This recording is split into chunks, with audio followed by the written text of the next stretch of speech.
MLA Kaushik Reddy మాట్లాడుతున్నారు. Live చూద్దాం.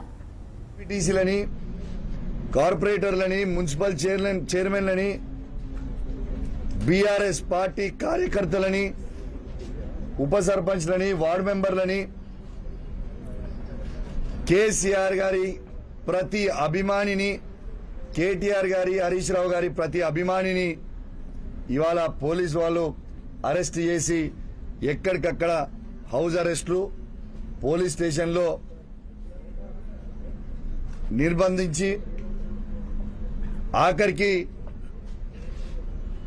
ఇవాళ పొద్దున నేను రాజు గారు ఇక్కడి నుంచి బయలుదేరి మేమిద్దరం వెళ్తాము, మా బీఆర్ఎస్ పార్టీ ఎమ్మెల్యే అంటున్నాడు కదా, గొడవ అవసరం లేదు, తను కూడా స్వాగతించిండు. నేను మీడియాలో చూసినా కలిసి వస్తాము, తీసుకొని వచ్చుకుంటామని కేసీఆర్ గారి దగ్గర తీసుకుపోతామని నేను ఎంత చెప్పినా పోలీసు వాళ్ళు వినకుండా ఇవాళ నన్ను రాజుగారి ఇంట్లో అరెస్ట్ చేయడం జరిగింది. నేను ఒకటే అడుగుతా ఉన్నాను, మరియు నిన్న పోలీసు వాళ్ళు దగ్గర ఉండి గాంధీ గారికి ఎస్కాట్ ఇచ్చి ఆ గుండాలని తీసుకొని వచ్చి నన్ను సంపించే ప్రయత్నము నిన్న చేసిరు కదా, మరి నిన్న ఎందుకట్లా చేసిరని నేను అడుగుతా ఉన్నా పోలీసు వాళ్ళని. వచ్చిన వాళ్ళ 30-40 మందిని ఇలా సైబరాబాద్ పోలీస్ అనేది ఆ 30-40 మందిని ఆపలేకపోయినరా? నేను ఒకటే కోరుతా ఉన్నా, ఈ తెలంగాణ సమాజాన్ని ఒక్కసారి ఆలోచించమని కోరుతా ఉన్నాను. ఏ విధంగా ఈ రేవంత్ రెడ్డి గారి ప్రభుత్వం ఏ విధంగా వ్యవహరిస్తుందనేది దయచేసి ప్రతి ఒక్కరు కూడా గమనించాలని విజ్ఞప్తి చేస్తా ఉన్నాను. స్వయంగా రేవంత్ రెడ్డి గారే అక్కడ ఆదేశాలు ఇచ్చి కౌశిక్ రెడ్డి గారిని హత్య చేయండి, ఇలా ఏదన్నా చేసి అని చెప్తే ఇలా ఒక ఎమ్మెల్యేకే ఈ తెలంగాణ రాష్ట్రంలో రక్షణ లేనప్పుడు సామాన్య ప్రజల పరిస్థితి ఏంది అని చెప్పి నేను అడుగుతా ఉన్నాను. దీనికి జవాబు చెప్పాల్సిన అవసరం ఉంది తెలంగాణ సమాజానికి. నేను ఒక్కటే అడుగుతున్నా, దీనికి సమాధానం చెప్పండి రేవంత్ రెడ్డి గారు. మీరే ముఖ్యమంత్రి, మీరే హోమ్ మినిస్టరు, మరి మీ ప్రభుత్వంలో మీరు మొన్న కోట్లాది రూపాయలు ఇచ్చి జాయిన్ చేసుకున్న గాంధీతో పాటు గుండాలని 30-40 మంది గుండాలని సైబరాబాద్ పోలీస్ ఆపలేకపోయిందా? మీరు ఈ సమాజానికి ఏమి చెప్పదలుచుకున్నారని చెప్పి నేను అడుగుతా ఉన్నాను. ఒకటే నేను షేర్లింగంపల్లి ప్రజల్ని కూడా కోరుతా ఉన్నాను, శాసనసభ్యుడైన గాంధీ ఏం మాట్లాడిండు, ఆయన భాష ఏంది, ఆయన మాట్లాడిన భాష ఒకసారి దయచేసి సమాజం గమనించాలని నేను విజ్ఞప్తి చేస్తా ఉన్నాను. ఒక శాసనసభ్యుడు మాట్లాడాల్సిన భాషనే నాది. ఏం భాష అండి? నేను చేసిన తప్పేంటిదండి? నేను చేసిన తప్పేంది? ఒక్కసారి మీ అందరు కూడా, తెలంగాణ ప్రజలందరూ కూడా ఆలోచన చేయాలని విజ్ఞప్తి చేస్తా ఉన్నాను. నేను చేసిన తప్పేంది? గాంధీ గారే స్వయంగా నేను కాంగ్రెస్ పార్టీలో లేను, నేను బీఆర్ఎస్ పార్టీ ఎమ్మెల్యేను అని తనే మీడియాకు చెప్తా ఉన్నాడు. మరి నేను మా ఎమ్మెల్యే గారి ఇంటికి వెళ్ళి తనని స్వాగతించి తెలంగాణ భవన్కి తీసుకెళ్లి కేసీఆర్ గారి దగ్గరికి తీసుకుపోతా అన్నా. దాంట్లో ఏమైనా తప్పున్నదా అని నేను అడుగుతా ఉన్నా. నన్ను ఇంత దారుణంగా తిట్టడము సమాజం యాక్సెప్ట్ చేస్తుందా? ఒక్కసారి ఆలోచన చేయండి. ఒక బాధ్యత కలిగ ఎమ్మెల్యే గారు ఈ విధంగా మాట్లాడగలుగుతారా? ఒక్కసారి ఆలోచన చేయండి. అదే మన భాషనేనా? ఒక్కసారి ఆలోచన చేయండి.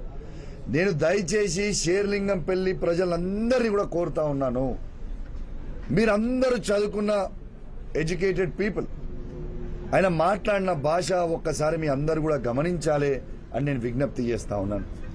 ఇవాళ నేను ఉండే కొల్లా లగ్జరీ విల్లాస్లో,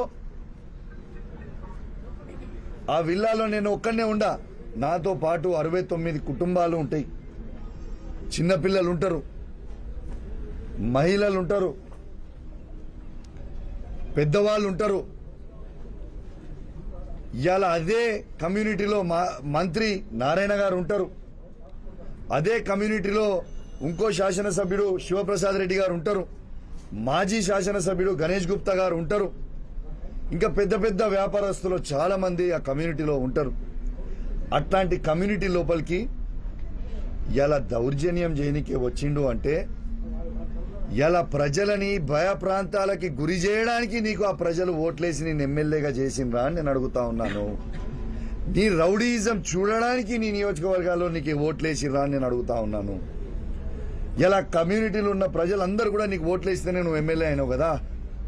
అఫ్కోర్స్ నీ ముఖం చూసి ఓటేయలేదు, కేసీఆర్ గారి ముఖం చూసి ఓటేసిరు, కేటీఆర్ గారి ముఖం చూసి, హరీష్ రావు గారి ముఖం చూసి ఓటేసిరు, అది వేరే సబ్జెక్ట్.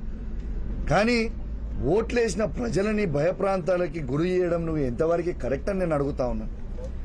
ఇలా కాలనీలో మీరు ఆ కమ్యూనిటీకి సంబంధించిన గేట్లు డ్యామేజ్ చేసిర్రు, ఎంతో మంది ఇంట్లో గ్లాసులు పగలగొట్టిర్రు, నా ఇల్లుతో పాటు వాళ్ళ కారద్దాలు పగలగొట్టిండ్రు. ఇది సమాజానికి కరెక్టా అని నేను అడుగుతా ఉన్నాను.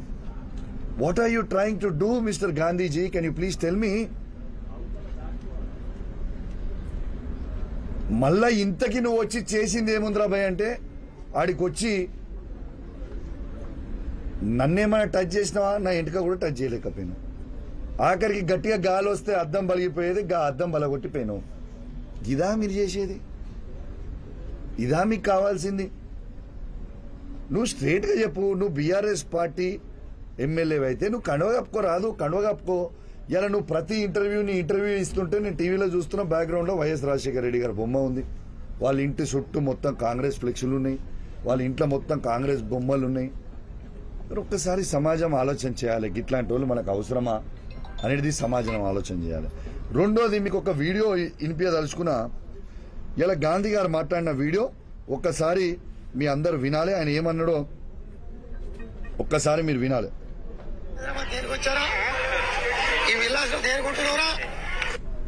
మళ్ళా వినిపిస్తే ఒకసారి వినాలి ప్లీజ్. కరీంనగర్ నుంచి హైదరాబాద్ దేనికి వచ్చారా? ఈ విలాసం దేనికుంటున్నారా? ఏమంటుండు? కరీంనగర్ నుంచి నువ్వు వీడికి ఎందుకు వచ్చినావు, నువ్వు ఈ విల్లాస్లో ఎందుకు ఉంటున్నావు? ఆ భాష కూడా నేను అనలేను, నేను అనలేక కాదు. అరే గాంధీ, తురే గాంధీ, ఏంద్రా పోరా నేను కూడా అనొచ్చు. కానీ మా నాయకుడు కేసీఆర్ గారు మాకు సంస్కారం నేర్పించింది కాబట్టి నేను అంటలేను. నీకంటే ఎక్కువ మాటలు తిట్టొచ్చు, నేను అంటలేను. ఇవాళ కరీంనగర్ నుంచి నువ్వు ఎందుకు హైదరాబాద్కి వచ్చి ఉన్నావు అని నేను అనలేదు, గాంధీ గారు అన్నాడు. ఇది లైవ్గా మీడియా సాక్షిగా యావత్ తెలంగాణ ప్రజలు మొత్తం కూడా వినేలాగా ఇవాళ లైవ్ నేను చూపించిన.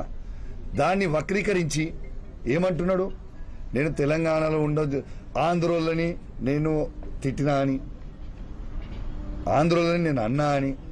ఎందుకే మీరు రాజకీయం? నేను మీకు చెప్తున్నా, హైదరాబాద్లో ఉన్న ప్రతి ఆంధ్ర సెటిలర్కి నేను చెప్తా ఉన్నాను, నేను నిన్న అన్నది గాంధీని అన్నా. గాంధీయే స్వయంగా ఏమన్నాడు, గాంధీకి కౌశిక్ ఇది వ్యక్తిగతం అన్నాడు. ఎస్, నేను కూడా వ్యక్తిగతంగా గాంధీని అన్నా. ప్రతి ఆంధ్ర సెటిలర్ అంటే మా గౌరవం ఉంది. ఇంతకుముందు చెప్పినట్టు కేసీఆర్ గారే చెప్పిండ్రు, ఏమని చెప్పిండ్రు, ఆంధ్ర సెటిలర్స్కి ఎవరికన్నా కాలికి ముళ్ళు గుచ్చుకుంటే నేను పండ్లతోని తీస్తా అని కేసీఆర్ గారే చెప్పిండ్రు. ఉట్టి మాటల్లోనే కాదు, ఇదే ఆంధ్ర సెటిలర్లని ఈ 10 సంవత్సరాల కేసీఆర్ నాయకత్వంలో ఎంత అద్భుతంగా చూసుకున్నాము. ఒక్క ఇన్సిడెంట్ అనేమన్నా చేసినామా? ఒక్కసారి ఆలోచన చేయండి. వీళ్ళ చిల్లర రాజకీయాల కోసం ఆంధ్ర తెలంగాణ అని రెచ్చగొట్టి డ్యామేజ్ చేసే, హైదరాబాద్ ఇమేజ్ని డ్యామేజ్ చేసే ప్రయత్నం చేస్తూ ఉన్నారు. అయ్యా రేవంత్ రెడ్డి గారు, ఇప్పటికే మీరు హైడ్రా అని బైడ్రా అని రోజుకొక బిల్డింగ్ కూలగొట్టి మీరు ఇబ్బంది పెడతా ఉన్నారు హైదరాబాద్ ప్రజల్ని. ఇలా హైదరాబాద్లో పెట్టుబడులు పెట్టాలంటే భయపడే పరిస్థితికి తీసుకొని వచ్చిర్రు. హైదరాబాద్ బ్రాండ్ ఇమేజ్ని ఇవాళ రేవంత్ రెడ్డి గారు డ్యామేజ్ చేస్తూ ఉన్నారు. ఇదంతా ఒక పెద్ద కుట్ర. దయచేసి హైదరాబాద్ ప్రజలందరూ కూడా గమనించాలి. రేవంత్ రెడ్డి గారు ఇదంతా కుట్ర చేసి హైదరాబాద్ డెవలప్ కాకుండా కేసీఆర్ గారు చేసిన 10 సంవత్సరాలలో ఇలా అన్ని ప్రాంతం ఉన్నోళ్ళు, ఆంధ్రోలు కావచ్చు, నార్త్ ఇండియన్స్ కావచ్చు, ఏడు నుంచి వచ్చిన సెటిలర్స్ని మేము అద్భుతంగా స్వాగతించినాం. అద్భుతంగా హైదరాబాద్ని ఈ భారతదేశంలోనే నంబర్ 1 సిటీగా తీసుకుపోయినాం. Is is not the truth? ఇలా మీరు చేస్తుంది ఏంది? చంద్రబాబు నాయుడు గారి ట్రాప్లో పడి, చంద్రబాబు నాయుడు గారి డైరెక్షన్లలో పడి రేవంత్ రెడ్డి గారు ఇక్కడి నుంచి అందరినీ కూడా తీసుకుపోయి అమరావతికి డైవర్ట్ చేసే ప్రయత్నం ఇవాళ స్వయంగా రేవంత్ రెడ్డి గారు చేస్తున్నది యావత్ తెలంగాణ ప్రజలు గమనించాలని విజ్ఞప్తి చేస్తా ఉన్నాను. ప్రత్యేకంగా హైదరాబాద్ ప్రజలందరినీ కూడా గమనించాలి అని నేను విజ్ఞప్తి చేస్తా ఉన్నాను. హైదరాబాద్ ని ఎంత డ్యామేజ్ చేస్తున్నారో ఒక్కసారి మీరు గమనించాలి అని నేను విజ్ఞప్తి చేస్తా ఉన్నాను. ఇంకోటి కూడా నేను చెప్పదలుచుకున్నా రేవంత్ రెడ్డి గారికి. రేవంత్ రెడ్డి గారు, మీకు నేను ప్రత్యేకంగా ధన్యవాదాలు తెలియజేస్తా ఉన్నాను. ఎందుకు తెలుసా? ఇవాళ కన్నా మీ స్థాయి ఏందో మీరు తెలుసుకున్నారు. ఎందుకంటే నిన్న రేవంత్ రెడ్డి గారు ఎవరి స్థాయికి దిగిపోయిండు? కౌశిక్ రెడ్డి స్థాయికి దిగిపోయిండు. ఇలా కాంగ్రెస్ ప్రభుత్వం ఉన్న మంత్రులందరూ, ఎమ్మెల్యేలు అందరూ ఎవరి స్థాయికి దిగిపోయారు? కౌశిక్ రెడ్డి స్థాయికి దిగిపోయారు. ఇలా ప్రభుత్వం మొత్తము ఒక కౌశిక్ రెడ్డి గారికి, కేసీఆర్ గారి శిష్యుడైన కౌశిక్ రెడ్డి గారి స్థాయికి దిగిపోయాను. రేవంత్ రెడ్డి గారు, మీ స్థాయి ఏందో ఇవాళ నుంచి మీకు కేసీఆర్ గారు, కేటీఆర్ గారు, హరీష్ రావు గారు అవసరం లేదు. ఇక కౌశిక్ రెడ్డి వాజెస్ రేవంత్ రెడ్డి చూసుకున్నావు కదా, రెస్పాండ్ అయినావు కదా, నా సంగతి ఏందో చూస్తా అన్నావు కదా, నా సంగతి ఏందో చూస్తా అన్నావు కదా.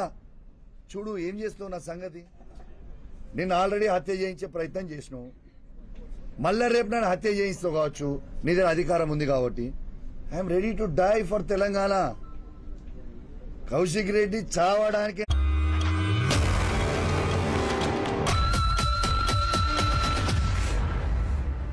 అతిపెద్ద షాపింగ్ ప్రపంచం సిఎంఆర్ మన మేడ్చల్లో ప్రముఖ సినీ హీరో విశ్వక్సేన్ గారిచే సెప్టెంబర్ 13న గొప్ప ప్రారంభం.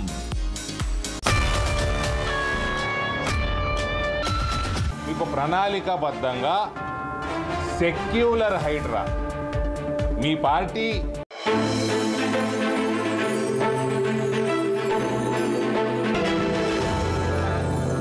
నా గొంతు విప్పుతూనే ఉంటా, మీరు చెప్పిన అబద్ధాల ప్రామిస్లని ఎండగడుతూనే ఉంటా. మిస్టర్ రేవంత్ రెడ్డి గారు, గుర్తు పెట్టుకోండి. నీ అవాకులకి, చవాకులకి, ఈ బెదిరింపులకి కౌశిక్ రెడ్డి ఎట్టు పరిస్థితుల్లో భయపడడు అని చెప్పి కూడా ఈ సందర్భంగా తెలియజేస్తా ఉన్నాను. ఇలా దయచేసి నేను ఒక్కటే చెప్తున్నా, సమాజం మొత్తం కూడా గమనించిర్రు. ఇలా హైదరాబాద్లో ఇలా ఏ ఒక్క నాడన్న 10 సంవత్సరాలలో కేసీఆర్ గారు ప్రభుత్వం ఉన్నప్పుడు ఈ సిచ్యువేషన్ తీసుకోవచ్చిండా? ఒక్కసారి ఆలోచన చేయండి. దయచేసి నేను రిక్వెస్ట్ చేస్తున్నా, తెలంగాణ ప్రజల్లారా, కేసీఆర్ అంటేనే మనము, మనం అంటేనే కేసీఆర్. ఇలా వాస్తవంగా రేవంత్ రెడ్డి గారు మీరు ఇన్ని ఘనం తిడుతున్నారు కేసీఆర్ గారిని, కేటీఆర్ గారిని, హరీష్ రావు గారిని. వాస్తవంగా ఇలా కేసీఆర్ గారు లేకపోతే, ఈ తెలంగాణనే లేకపోతే అసలు నీవు ఆ ముఖ్యమంత్రి కుర్చీ మీద కూర్చునేటోన్వా? అసలు ఆ కుర్చీ అనేది క్రియేట్ అయ్యేదా? అది కూడా కేసీఆర్ గారి భిక్షనే కదా నీకు పెట్టింది. ఇలా ఏంటిదో ఎగిరెగిరి పడతా ఉంటారు.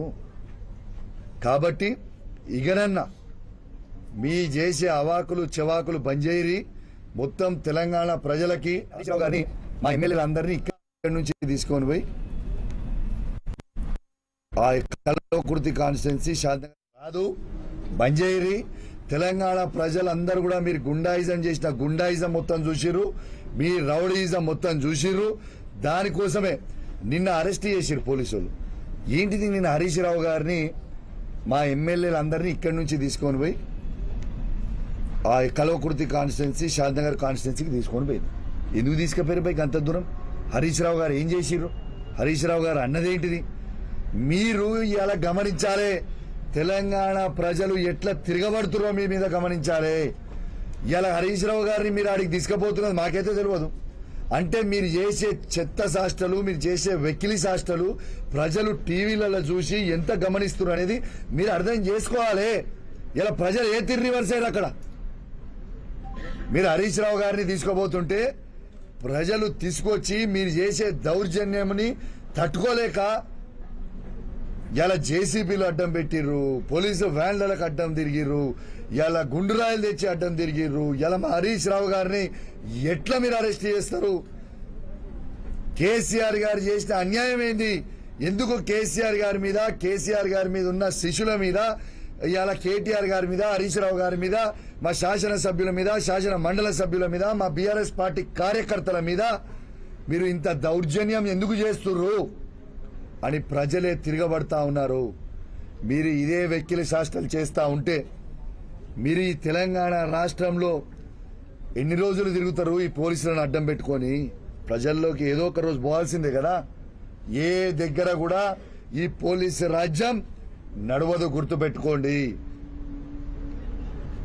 తెలంగాణ గడ్డనే పోరాటాల అడ్డా, గుర్తుపెట్టుకోండి అని చెప్పి సందర్భంగా తెలియజేస్తా ఉన్నాను. తిరగబడే రోజులు దగ్గర ఉన్నాయి, ఆల్రెడీ తిరగబడతా ఉన్నారు.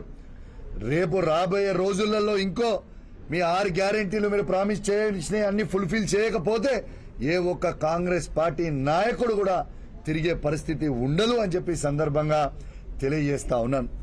ఇక చివరిగా తెలంగాణ రాష్ట్రంలో ఉన్న ప్రతి బీఆర్ఎస్ పార్టీ కార్యకర్తకి, బీఆర్ఎస్ పార్టీ సైనికునికి, కేసీఆర్ గారికి, కేటీఆర్ గారికి, హరీష్ రావు గారికి, మొత్తము శాసనసభ్యులకి, శాసన మండలి సభ్యులకి, మా పార్లమెంట్ సభ్యులకి, మా మాజీ పార్లమెంట్ సభ్యులకి, మా చైర్మన్లకి, మా కౌన్సిలర్లకి, మా సర్పంచ్లకి, మా ఎంపీటీసీలకి, మా ఉప సర్పంచ్లకి, మా వార్డ్ మెంబర్లకు అందరికీ కూడా ఇంత పెద్ద ఎత్తున నాకు సపోర్ట్ చేసి నాకు అండగా నిలబడి, అన్నా మేమున్నాము, నువ్వు గట్టిగా పోరాడుతున్నావు, అదే విధంగా పోరాడన్నా అని ధైర్యం ఇచ్చిన ప్రతి ఒక్కరికి కూడా, నాకు అండగా నిలిచిన ప్రతి ఒక్కరికి కూడా నా చేతులు జోడించి శిరస్సు వంచి మీ అందరికీ కూడా నేను పేరు పేరున ధన్యవాదాలు తెలియజేస్తూ సెలవు తీసుకుంటా ఉన్నాను. జై తెలంగాణ, జై కేసీఆర్.